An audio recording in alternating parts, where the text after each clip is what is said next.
So dito siya nakatayo lang mga kaidol. Kung tao yun, may bakas yun. So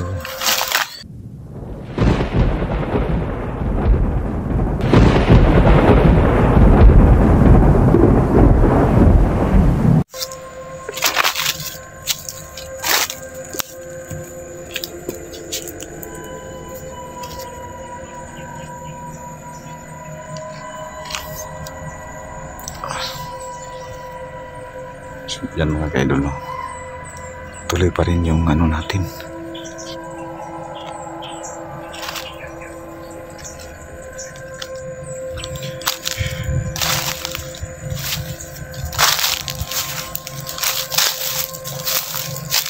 May mga boses pa rin na ating naririnig.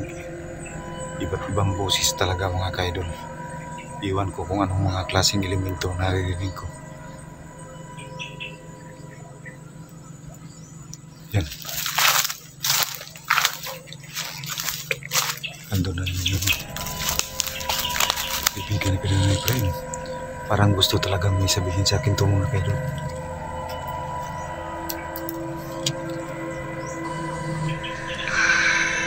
Yan, may kinuha. Tingnan niyo. Yan.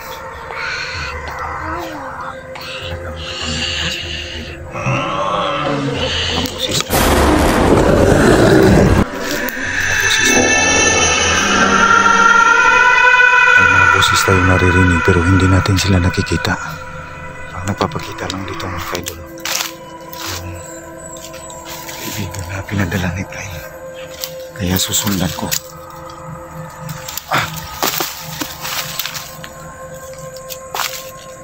Dito siya kanina. Yan, nagpapakita na naman. Andun siya sa may puno ng kahoy na malaki.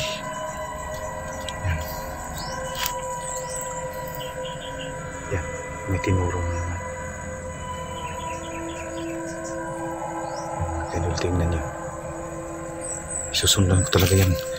Ito na lang yung pag-asa ko na makakatulong ka, Brian. Sana totoo yung ano to, tumutulong sa akin. Yan. Magpapakita mga kaidol, sumisinyas kung saan siya patungo. Kaya sundan natin yung bawat ano niya.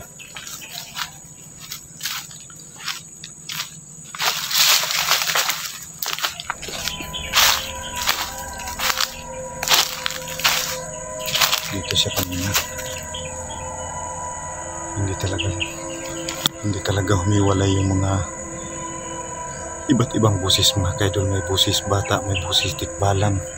Iwan ko ba kung mga ano-ano elemento yung naririnig ko. Marami kasi dito mga malalaking kahoy. Dito siya kanina mga kaidol.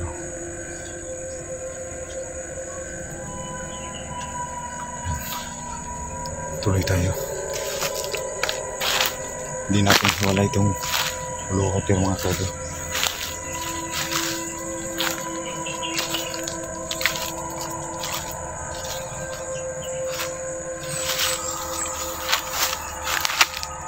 May puno na naman ng kahoy dito. Saka may nakaabang pa na putakti. Yan. Hindi lang ano yung kalaban natin dito mga kaidol. Yung putakti.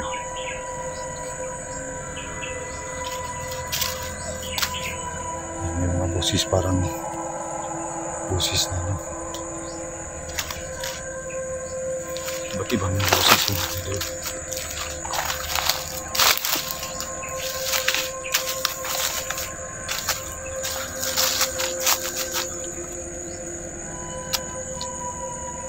siya dito. Kailangan natin yung sundan talaga.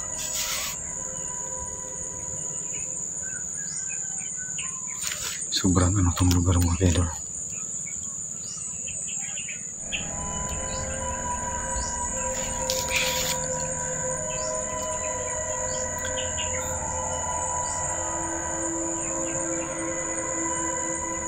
Ano na kayang nangyari sa aking kapatid, no? Hirap mag ganitong mission mga kaidol na ikaw lang talaga yung mag-isa. Dahil kahit ano pwede mong makalaban. Tsaka yung mga klaseng elemento mga kaidol, hindi tinatabla ng bala yan. Ang makakatalab lang daw, sabi ng matatanda, yung holy water at saka asin. Tsaka yung orasyon ko mga kaidol hindi pa masyadong malakas, kaya kailangan ko pa itong dagdagan. Pang ano lang po ito. Tingnan yung anong paligid mga kaidol, talagang masukal yung gubat. Yung kanina sa una kong video, parang minimino ako, parang naliligaw ako, nagpabalik-balik ako sa dinadaanan ko. Kaya buti na lang no, may panangga tayo tungkol doon, no? Patuloy tayo. Hindi pa rin naniniwala yung boses na iba't iba mga kaidol.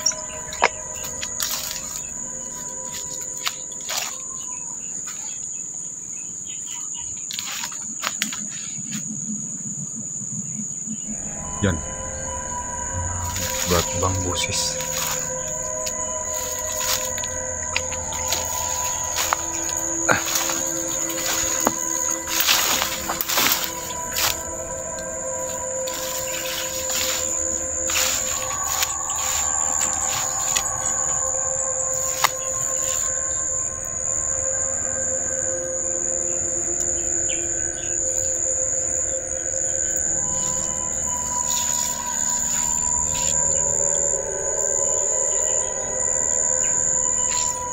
Tingnan natin yung paligid.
Hindi talaga ako nila tinitigilan.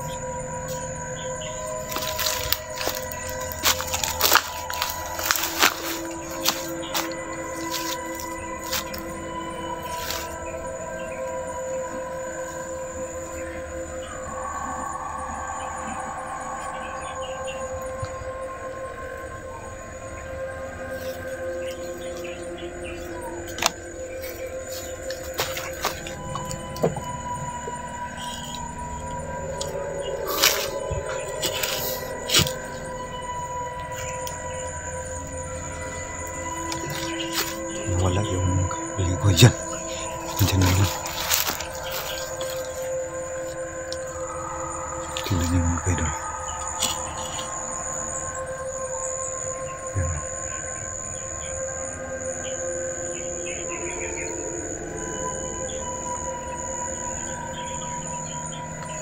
Tingnan niyo. May tinuro. Yan mga kaidol mo. Bigla na namang nawala. Parang gusto talaga makipag-usap sa akin mga kaidol. Kaya sundan pa rin natin.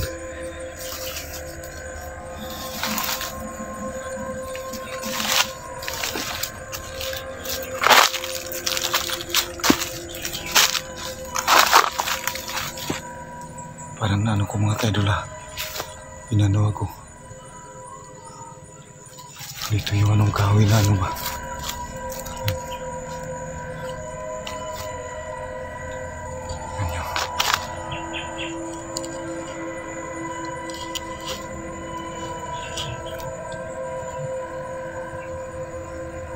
Diyan siya sa mga kahoy. Diyan siya. Subukan natin kausapin mga kaidol. Pero itago muna natin yung holy water natin. Baka matakot.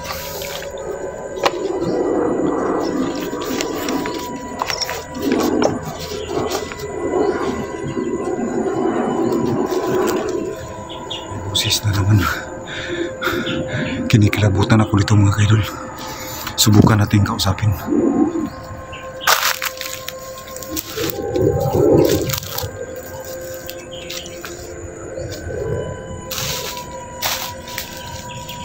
Kaibigan,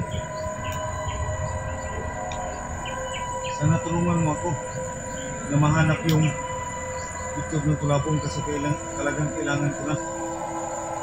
Ito na lang yung pag-asa ko para makuha ko yun.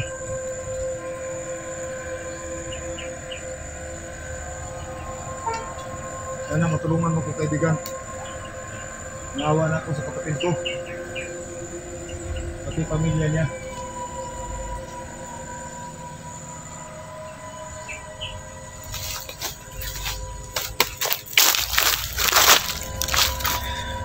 So yun mga kaidol no.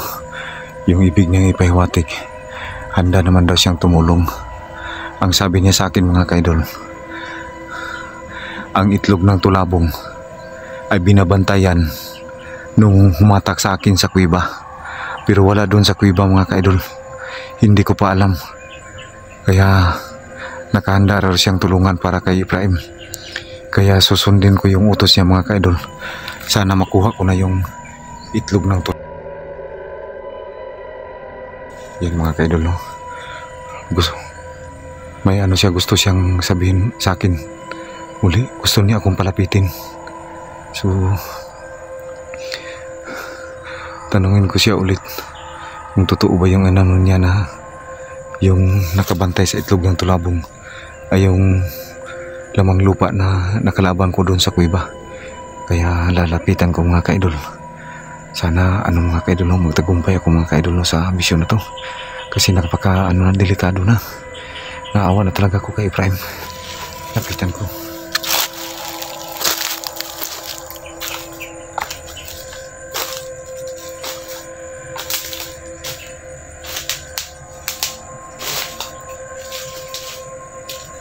Kaibigan, ito bang yung nakalaban ko sa kuweba ay siyang nagbantay ng itlog ng tulabong?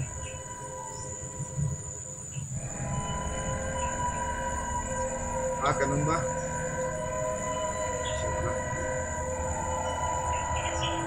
Saan ko siya pwedeng mahanap?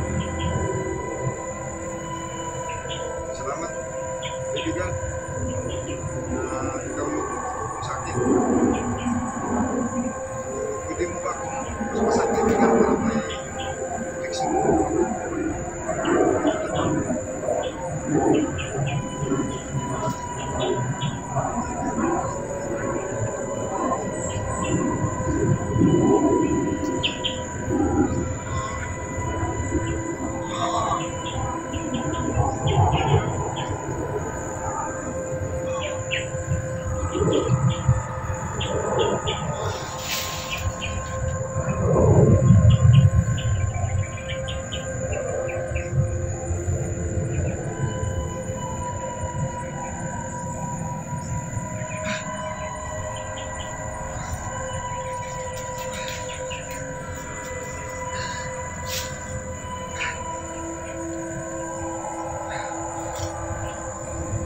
Salamat kaibigan.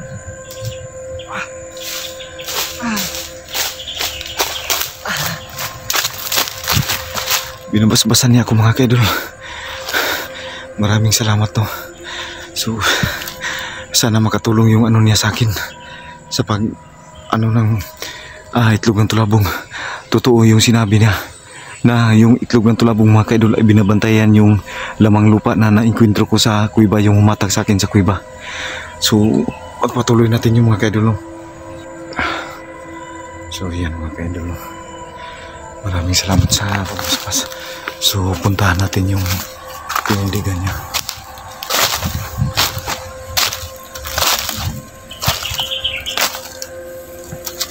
So dito siya nakatayo mga kaidol. Kung tao yun, may bakas yun. So walang kahit naman. Siguro na takot siya. O baka ano, kasi may dala tayong liwater at saka asin.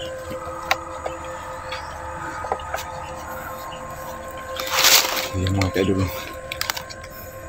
Kailangan maganda po tayo mga kaidol kasi yung nakabantay daw ng itlog ng tulabong ay yung lamang lupa na humatag sa akin. So sana matulungan pa rin tayo ng gabay ni yung pinadala ni Efraim, no? Sa kaibigan ni Efraim. Kasi siya na lang po yung pag-asa ko mga kaidol. So pagpatuloy natin yung mga kaidol sa paghanap.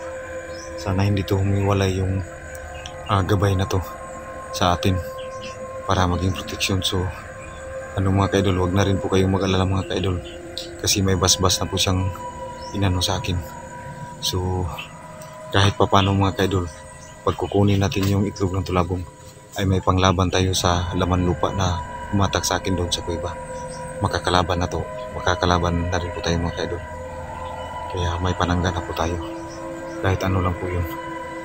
Ang importante mga kaidol, makuha ko yung itlog ng tulabong. Yun talaga yung mission ko mga kaidol. So yun, pagpatuloy natin mga kaidol, no? Kahit walang mga kaidol, wala talagang ipak.